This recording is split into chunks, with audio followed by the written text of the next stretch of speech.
बाबू को। और ये नाम बहुत छोटा है लेकिन साउंड बहुत ज्यादा है। डीजे विक्रम बाबू। আগেই বলেছিলাম মান সুবিধের নয়, গরিবের কথা বাসি হলে মিষ্টি হয়।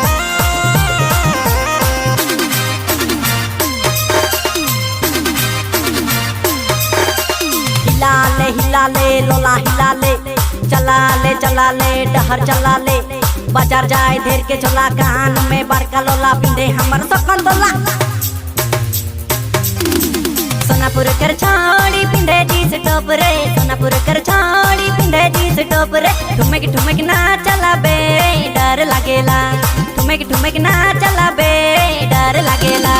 सोनापुर कर छाड़ी पिंधे जींस टॉप रे, सोनापुर कर छाड़ी पिंधे जींस टॉप रे। ठुमक ना चला बे डर लागेला, ठुमक ना चला बे डर लागेला।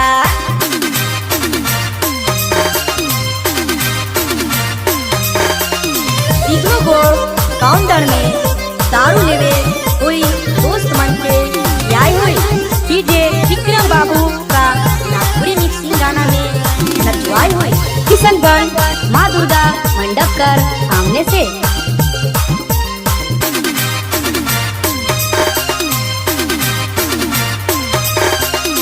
गुड़ कर लोला गुया पीन के आबे। सोनापुर बाजार में देखी के पगलाई गेलो तो के एक नजर में, हाँ एक नजर में दीदा में हो गेलो तोर सुंदर रूप में। तो के पटाई लेकिन गेलो के ते धूप में रे, धूप में हाँ धूप में हाँ धूप में।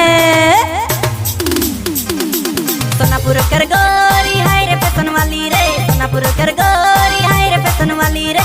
देखी देखी हंस देवेला रे साला साला, देखी देखी हंस देवेला रे साला साला। सोनापुर कर गोरी हाय रे फैशन वाली रे, सोनापुर कर गोरी हाय रे फैशन वाली रे। देखी देखी हंस देवेला रे साला साला, देखी देखी हंस